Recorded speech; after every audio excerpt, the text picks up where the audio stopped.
Welcome back to the stall. I'm Jenilee, and this is Cass. Well, what a wonderful show we have today, because one of my biggest passions in life is music, and that's what's kind of our. Yeah, did you know that? I mean, anyway, I have, I think, three major passions. Number one is donkeys.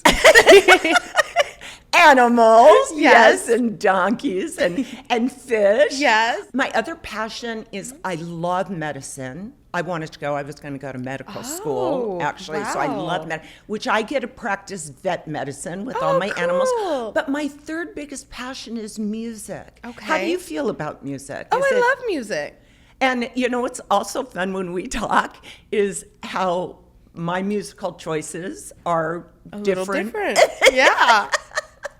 Because it cracked me up that when we were talking previously on our show about the Grammys and stuff, and I was talking about, well, I love Shaboozey. Oh my gosh, I like Shaboozey now too. You put me on. Oh, thank goodness, the bars. Isn't he fabulous? I love a bar song. My friend Maddie showed it to me when we were on my birthday trip. And she started playing it, and I was like, wait. He dances like, oh, Shaboozey. Oh my God. And Jelly Roll.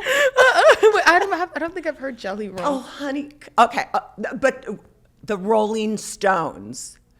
I've heard the name, but I don't think I've ever heard their music. Okay, but you got to and listen. Like my favorite song in the Rolling Stones with them is Wild Horses. Ooh, yeah.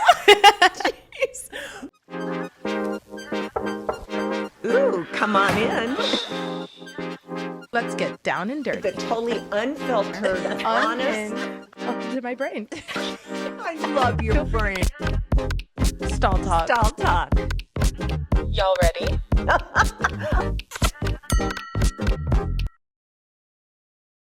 So anyway, I want to share a little music story that I had. Growing up, we didn't have a lot of extra funds, and during the summer, I would always sell peanuts.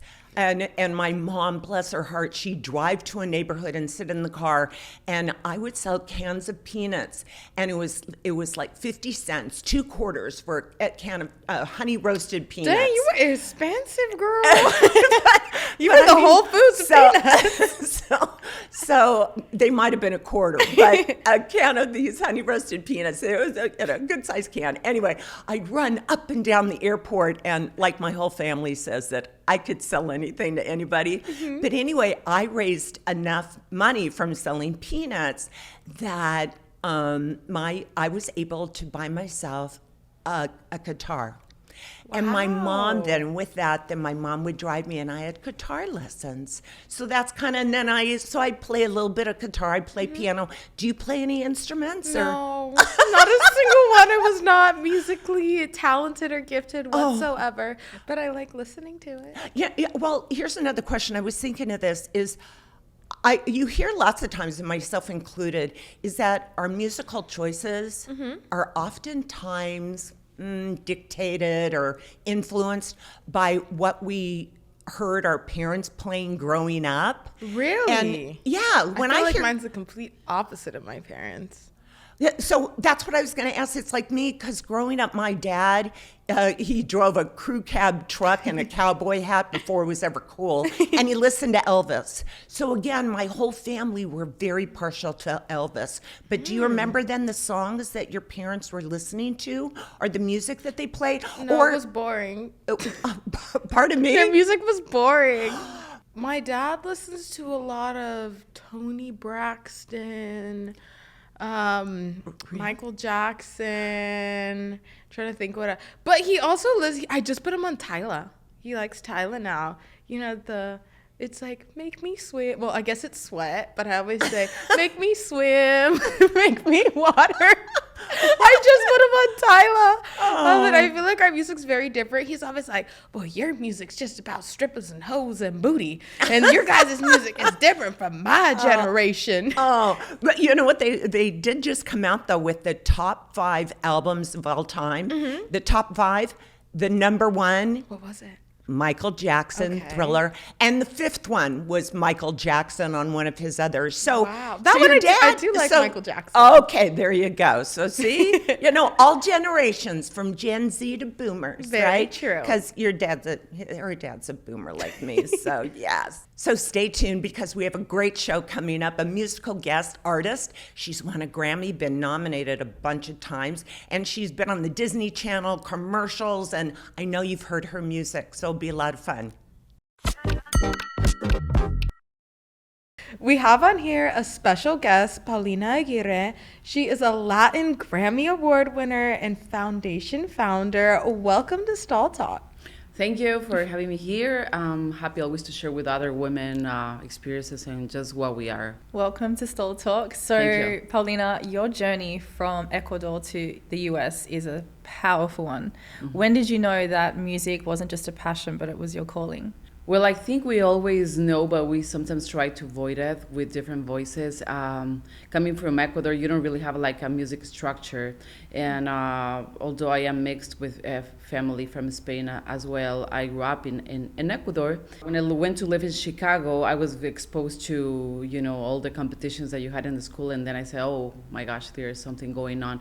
But I come from a family of my grandparents. They were on my mom's side, he was a professor of philosophy and literature, and also my grandmother, she was a professor of literature, and my grandfather on my father's side, he was an editorial writer, and the most famous composer of the 1800s, he's my great-granduncle, so I always had it in my vein, and it just was like something that you do with like second nature. Yeah. So, but when you grow up in a very difficult country like in Ecuador, where you don't really have any structure to do music, it's just like, okay, that it's a dream because you think you can't do it. Right. I want to go back to 2007, Mujer de Fe. How did that shape your musical journey and career now? Well, that album did not win a Grammy, but got nominated. That was the first album that I got nominated, and I became the first Ecuadorian to ever be nominated until this. Well, there's one woman that was nominated last year, but I'm still the first one that has won a Grammy. So I did. The Mujer de Fe is an album about women, and it was an inspiration about a lot of women struggling and coming to the U.S. to make a living. And I wrote it just because somebody said it's going to be the birthday of somebody. Can you write a song for a woman? And I did it, and it became an anthem in Argentina, in Puerto Rico, in Mexico. I mean, if you see like videos, you're going to see women like in the Los Angeles Convention Center, 21,000 women singing that song because that song became an anthem for the Catholic community. It was not done due to that, but they thought that it was for the Virgin. Oh, wow. But anyway, at the end, it was like an inspirational thing, and I'm grateful. Amazing. And so as a woman, how do you define beauty? I think we're all beautiful, and I think the eyes that don't see beauty in others is because you have a lack of self-worth. That's a good one. I always think that when you're seeing people from up down, it's because you have a problem to see people in the right level. It's the only way that people have a self-worth of themselves is like looking up down, because there is nothing it's not because you don't have something valuable, but that's the way that you get the word, because you are insecure. And we all in this industry, we might feel insecure so many times, but then it's like I always say, like, go into the mirror, look in yourself and see like, okay, I am loved. I'm beautiful the way that I am, with 1 pound here more or less, but with the nose I have, with the hair I have, and with all the things, I am unique. And to be able, to change my community and change the world. So you worked on a lot of projects in the entertainment industry. Can you tell us about some of them? Well, I auditioned for one day. They called me during COVID, which was great because, Getting a job during that time exactly. was rough.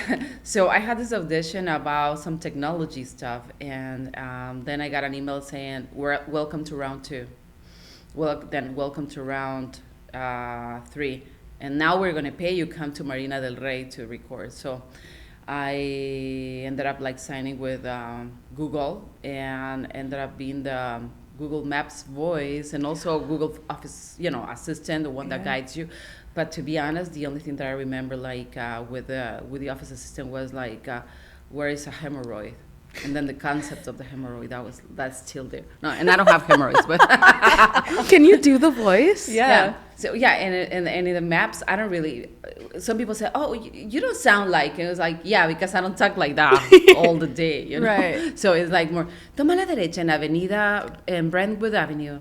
A continuación en tu izquierda encontrarás Garden, I love center. that. Wow. That is such a cool project. Yeah. Very cool. Yeah, a lot of things were like funny, and a lot of like, I would say, like even Illuminati weird stuff that the director sometimes was like, I don't know what it was that, but it was a fun project, and I've done worked a lot with animation, BoJack, and films, like doing dubbing, like voices, like.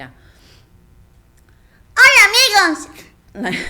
Like I love I it. was saying, No es fácil ser Rudy. just like recently for Dora the Explorer, for the series with Black Eyed Peas, Taboo Black Eyed Peas, I wrote a song, and I sang also a song that we did called Melodia, which is melody. So yeah, a lot of fun stuff. Wow, that's Yeah. cool. So as a woman coming from Ecuador, what has been your biggest highlight coming to LA and moving here with all your incredible experiences? Well, I think everything that happens, it's I don't give it like I don't diminish the things that I do. I think everything is important and it's consistent with the time that I do. When I got nominated for the first time, I was very honored and grateful because nobody was ever nominated from my country. Oh, wow. So, and I came with a bag of dreams and $2,000. Wow. So I had no car, I had nothing, but I just always think that you have to listen to your soul and your second brain, which is your stomach, your gut. That was amazing. And then when I won the Latin Grammy in 2000, I was amazing. And then when I got nominated again, 5 times that I've been nominated, it's been a blessing.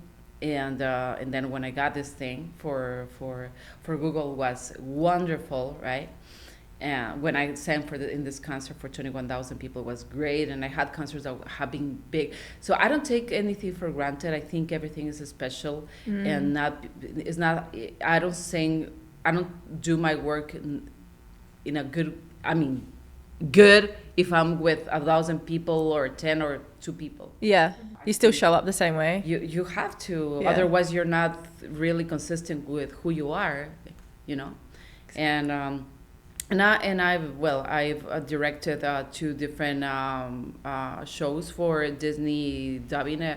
One is Third Birth from the UK Disney, and I just not did voices there. Oh, wow. But I did the adaptation for Spanish language for 40 episodes. Wow. And also for Tinga Tinga of UK Disney that I did several characters. And I did 7 different albums for a project of Univision, and there were 5 different songs, like the song Circle, right? Not a song of Father, the Shiny Sun. So anyway, one was the friendly one, and he was like, Hola amigos. and then there was the girly one. It was like, Ay, ay me siento. and then there was the smart one. It was like, this This is a great idea. and then go on. But it's I'm grateful that I've been able to make a living of a dream. When I sat in Ecuador, I was like, I'm just like crazy if I want to do any of these things. Where am I going to do it? I don't have the money and I don't have no contact, but things happens, and then beautiful things move along, and great people. Yeah. Since you've been here in LA and been in this entertainment industry, what has been one of the most exciting or wildest experiences you've had out here? My life is fun and serious at the same time. When I write a song for somebody, or I think when that was nice. One day I get an email from BMI, the vice president, and she says, she said, Taboo, I didn't know who he was, and it was Black Eyed Peas. I didn't read that. Sometimes I'm a little bit absent-minded. It was like he wants a singer-songwriter that is a good singer, good songwriter, spiritual, and good composer, you know, and a female, you know. And I said, okay. He's gonna write to different 5 people that I sent, but he might call you, so just be ready. And then he called me and said, hey sister, I want you to come and work with me. So then I started developing, you know, several of the songs, and also learning to write songs that were like easy for a non-Spanish speaker to pronounce, you know. So that was like, huge. like it was like really nice, and being there sometimes with Justin Bieber manager, like saying things, and I was like so scared to work with rappers. I didn't have the experience. Yeah. You know, they used to give me the back. It's like, okay, you don't participate in this part. Right. So they used to give me their back, you know, until they got like, you know, they trusted me. Yeah. And they said, okay, come, we have a chair now for you. Wow. You know, cool. so that, you know, for me, life is fun, except when I have to pay the bills, but. Yeah, we all know that. Oh, we live in Los Angeles, so. Exactly. Do you think you'll ever move back to Ecuador, or are you going to stay in America? Well, I have plans. I always go to Ecuador. Yeah. Yeah. And I do have a project there to help. I actually did an album with people of poor people with, for music album. But I have plans to go to Madrid, because if I live there, I get my citizenship in a little bit like easy. And I also speak fluent Italian, so yay, my family. You know, My family. Parli italiano Sì, adesso. parlo italiano. Ah, Sì. I love to. My great grandfather was Italian, so you know, sometimes I think that I would like to. Do you know where in Italy?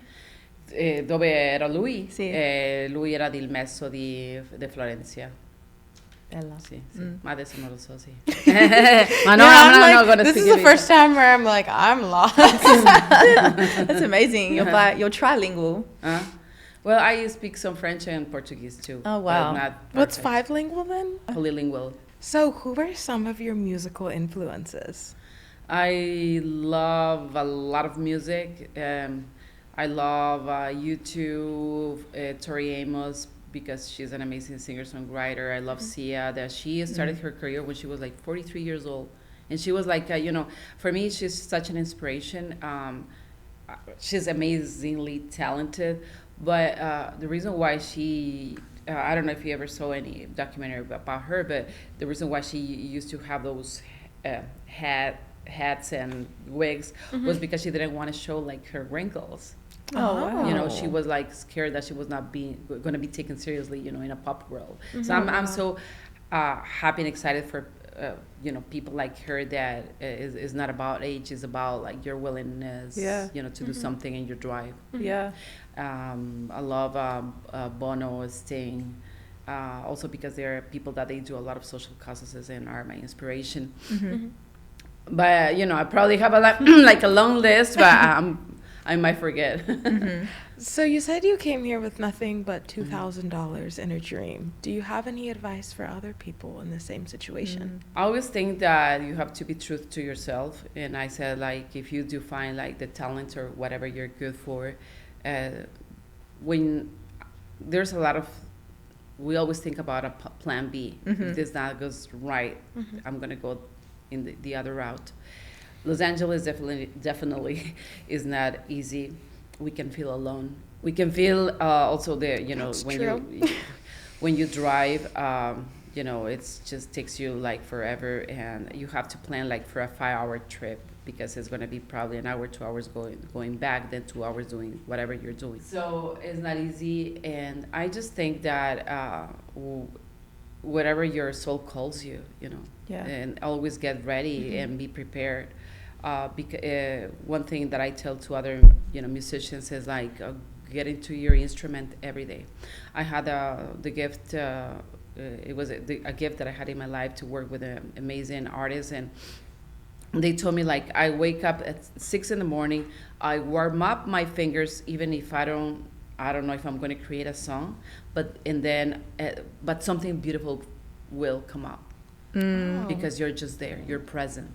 you know. Yeah, it's practicing your craft no matter what. And then if you're going to be a writer, it's like you have to write. You have to, now that I'm learning all that part, you have to write. You have to read a lot of scripts, write a lot, and be there, be present. So we have to be present. And I would say that in whatever we do is just like be present. Okay, now this is what I can do, and now what I'm not going to think about what I cannot do. What I can do now is this. And life is too short, because sometimes like when you're in your 40s, you're like really thinking about what's happening in life, but before it's like, oh yeah, I can do it tomorrow. No, you cannot do it tomorrow. I mean, we are very good to procrastinate things, but it's just, I'm a Capricorn besides. Me too. Are you too? Yeah. Oh, that's cool. What where are you? Sagittarian, but I've got nice. so many Capricorns.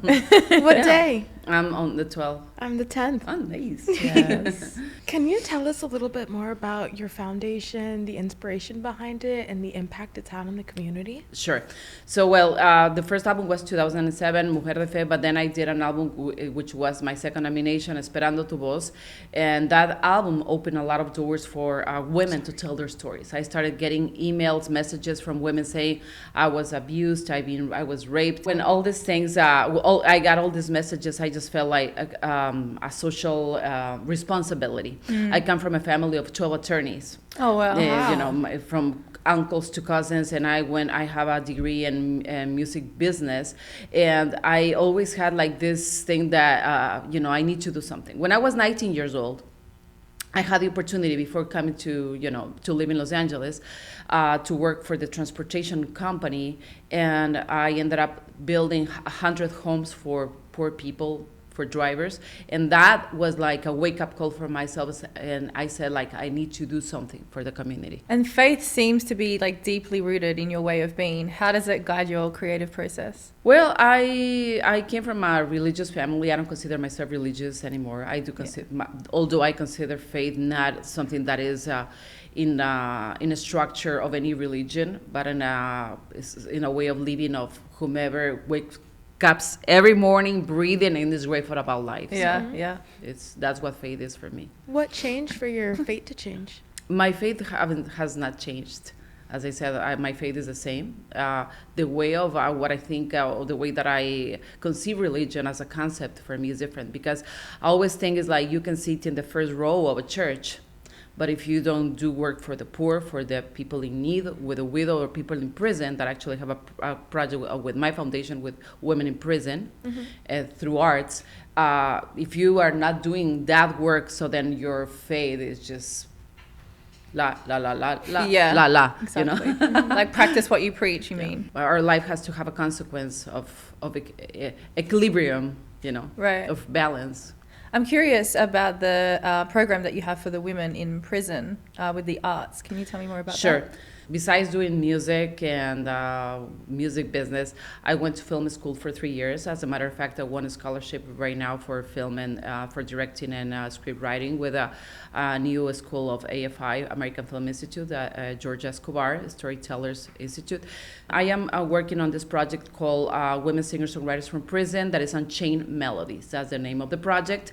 And I have several organizations and, supporting it also, the Grammys and other music pros like ASCAP, that I belong to ASCAP.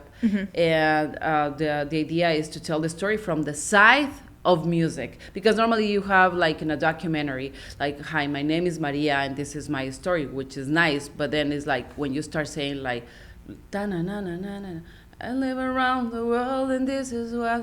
Oh, wow. Okay, I love that. Beautiful. And then you go, hi, my name is Maria, and this is my story. So I love that. It goes from the, a different perspective, which makes it entertaining and just a way for them to have a voice, because people in prisons, and especially women, 75% will come out in a year. Women normally we like to nurture others. Yeah. That's our nature. That's beautiful. Going into a prison, I feel like I would have some like ideas or conceptions of what those people are like through working with those women. What are some misconceptions that we have and things that we've learned through there? A lot of them are just regular girls like us, that they had a situation that was complicated, you know, in their lives. Maybe they needed some money to do something, or maybe just a like very small theft that happened in a store, or it's just so complicated to get into in the seat of the judge. Yeah. We're just human beings, and I always say, like, it doesn't matter what your color or what the color we have. It's like I ask people, do you go to the bathroom? Do you poop? Do you eat? Do you need love? Do we need sex, or do we need like certain things? Those are things like breathing, and it's just we're the same. You know, we're the same, and we unfortunately the human beings try to make difference between Status, others, but wealth, we just need love, and we need love and help our communities, and I always say, like, depression comes as a consequence of being too much focused on yourself. When you're like, okay, beyond myself and my problems and my struggles, there is people outside that if I do this thing, my head goes somewhere else, and then that's the cure. Yeah, it's true. At the end of the day, and no matter the color of our skin, it's like we are all the same and experience the same struggles. You know, Hormones. we being brokenhearted, the way that we talk when we talk and get into ourselves is different. Yes, right? it is. So. Do you think since being here in LA, your like vision, your dream has like not changed but evolved? Like, do you put more like importance and emphasis on certain things that you never used to now that you're here? Because I mean, it's a city where you need so much resilience, so much grit, so much just consistency of showing up. Like, how do you feel now? I feel that every time that I do something to be less fake. I love that. Oh, you know. yes, I love that. Because that's gonna be everywhere. But at the end, as I said, the way that I've been able to connect with real people in high positions is I don't try to be anyone. I just, you know, I am who I am, and I, with good and bad, I, you know, try to be a loving person, and we all have our faults, but it just, you know, and try to, if I have people that I do really love, like family and friends, spend time with them. Yeah, quality because time. they are the people that really care for you. We're like, oh no, we're too busy, and we're like, and we have that attitude, but then you go and, oh my gosh, when I think about my family, you know, my brother and my mom are here, you know, and they are so important in my life. And when I remember that I prefer, when I was so young, to be in a party instead of like spending time with them, I was like, what? I was so stupid.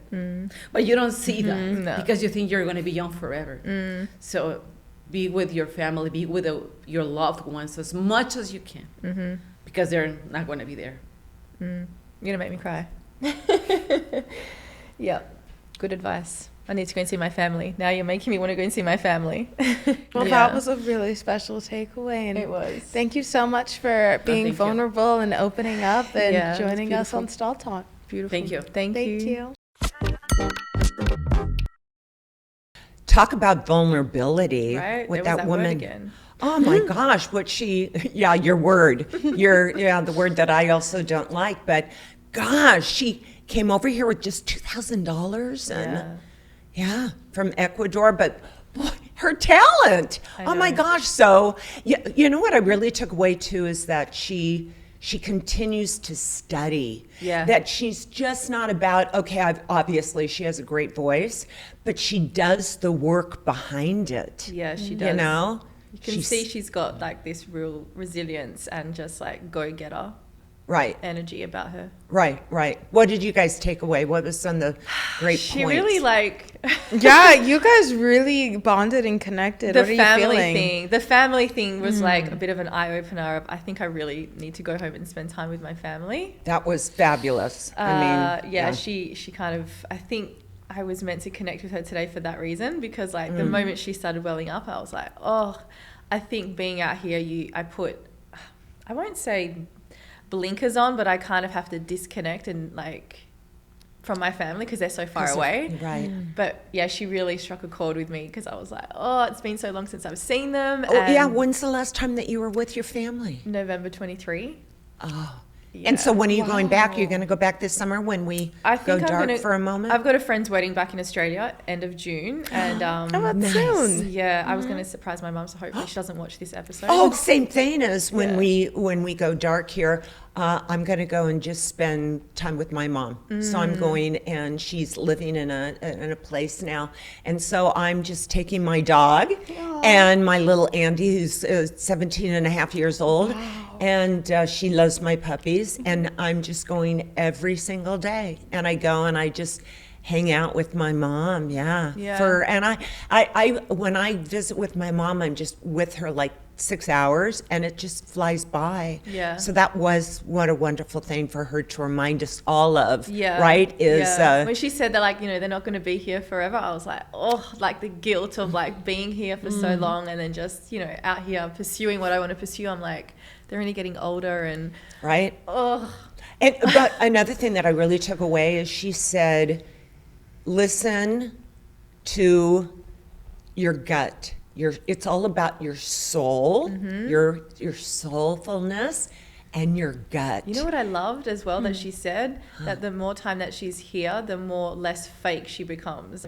The less fake, because I guess the industry and the entertainment business, and I mean, to be honest, since I've moved here, I feel like I've become more humble before, like, I moved here. Like, way more humble. I feel like this city has humbled me to the point where I'm like, everyone probably assumed coming from Australia to here that I'd become more like Hollywood and fake, but I feel like this place has humbled me in a sense where, I don't know, I see through the bullshit, therefore I'm like, I don't buy into the bullshit. Because that's why it's hard to recognize that terminology in some sense, because so much of Hollywood, that's what Hollywood is. It's fake. You know, this is all, I mean, excuse me, even when we're off set, right? We talk about that. The first thing I do is when I go home is I put my hair up in a band and I wash it all off, you know, and I put on my sweats and get in the donkey. That's exactly what I do when I live set here too. I go pick up some food and I get in bed and I put on a good show.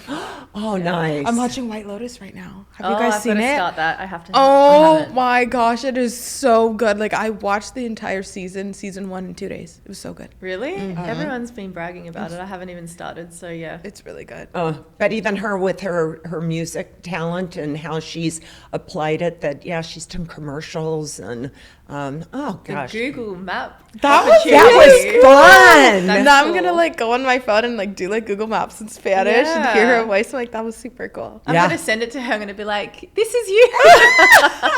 That was great. See, multifaceted. Yeah. What a neat thing to again share with all the women, everybody out there, is just be resilient and. Be resilient. Be a good person. That was a big thing I took away from her. What advice do you have from someone coming from Australia to LA? Whew, Cass. Well, because that's far as when, like her from Ecuador, Cass is folks from Lompoc to Long Beach. Yeah, and like 3 hours. Well, and same with my family, but when you're coming from a different country, that's a lot. Honestly, I still don't know how I've done what I've done because, it's a whole new country. Right. And America does things completely different to the EU, to Australia. I mean, we're under the Commonwealth, right? Even just everything from setting up bank accounts to social security. And so, you know, coming at the age that I came at, like 35 years old, I'm pretty kind of cemented in how I am as a woman, right? And then to kind of uproot my life and then come to a whole new country and having to start from the ground up. And not knowing where I was going to make my first dollar, because on my visa, you don't get employed by one person. It's essentially you freelance, right? So I rocked up here, and it was just after COVID. Everyone was like, you're crazy, like nothing's going on. Yeah. And I'm curious, why LA? Like, because I'm obviously from here. What is the perception of Los Angeles like coming as an outsider? Well, when I first moved here, it wasn't my first time of coming to the US. I had come back in 2015, 2016, 2017. And Why here? Yeah, always Los Angeles, or did you go to New York? Or I've been to New York, but when I first came out here for LA Fashion Week, I was like, oh, I'm not going to like it. I'll come here for 2 weeks. I'll produce some shows and then we'll see. I stayed for 3 months. It was a 2-week trip that turned into 3 months. Wow. Oh. Yeah, because I discovered there was a whole Australian community out here of people. I felt like I was called to come here and bring something that I felt like was missing here. Because everyone was like, why don't you go to New York? It's more of a fashion capital, right? Which makes total sense. I don't know. I just felt like there was something here in LA. It reminded me of back home with the weather. Big Australian community. And I just felt like every single person that I'd encountered and met in the times that I'd just visited was like, you can't write this. This is something that would just never happen in any other circumstance. But now, do you think that you'll stay living here, or do you have a plan that will you go back to Australia, or are you now an Angelino? I'm stuck, Jenilee, because it's like I'm so used to this place in a sense where I wouldn't say I'm complacent, but I feel like, okay, I've got the lay of the land. So maybe you feel like this is home a little bit? It still doesn't feel like home because it feels like such a... I won't say struggle. I don't want to say struggle. I feel like it's like you always have to be ready and on guard and be prepared for the unexpected, which has a bit of like stress in that. Like, is that about Los Angeles, or is that about your career?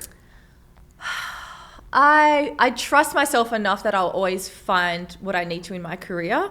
I feel like it's not an easy city to live in. Oh, okay. Right? Why? I mean, the traffic alone, the pollution, the quality of the food, Australia's better and all that? Oh my God. Like the quality of life in Australia compared to here, I feel like my health has taken the biggest beating of my life living Even out being here. in LA? Even being in LA. Wow. Like I'm telling you, like I've got digestive issues now because of the food, and I cook and I go to farmers markets and do all the things, but I'm like, this isn't like back home. You need to move out to the farm area. I think so. I'm saying because, that's why, I'm from LA, but I don't live in LA. Yeah. And I'm not that far out, but I mean, where I live it's I just love where you live. That's like my dream. It's a different planet. And I will say that's exactly what I need. Yeah. So living in the city of Los Angeles, it's tough. It is. And I lived in Laguna Beach for 6 months. And so then I know what the difference is. And so I'm back in Hollywood now and I'm like, what am I doing here? I feel like I've aged 10 years. I'm like, my skin's not the same. But what advice would I have for someone? I would say, get yourself a solid circle of people that aren't necessarily in your industry, that are like super grounded, super down to earth, that like you can really transparently be open with them. I love that advice, having a close circle of friends that aren't in your industry. And keep your family close. So that wraps it up for another episode of Stall Talk. Thank you so very much for listening and watching, and we'll see you next week. Bye. Peace. Trending up, trending down. What? Hey guys, it's that time, trending up and trending down on Stall Talk. So, word on the street is it's no longer brat summer and we're getting into a new summer era. What do you think it's gonna be? We have Addison Rae coming out with new music. I don't know if you guys have heard that new song, Gnarly. It's been getting some heat. Let's talk about it in the comments. What do you think is gonna be the new song in the summer? That's all for me for trending up and trending down. So thanks so much for watching and listening to another show on Stall Talk. Don't forget to like, follow, and subscribe on all our social media platforms. Bye, guys. Bye.